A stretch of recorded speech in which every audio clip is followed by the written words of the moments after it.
నల్లమొక పోనీకి దార పోసినవా నల్లమొక పోనీకి నల్ల వంకాయ కూర తినలేదే బిడ్డ నల్ల మగ పోడాని తెలువపాయనే నల్ల మగ పోడాని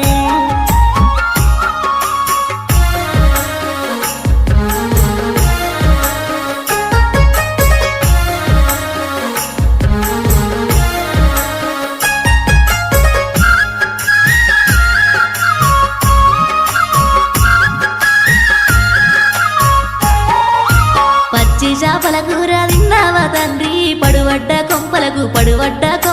దార పోసినవా పడువడ్డ కొంపలకు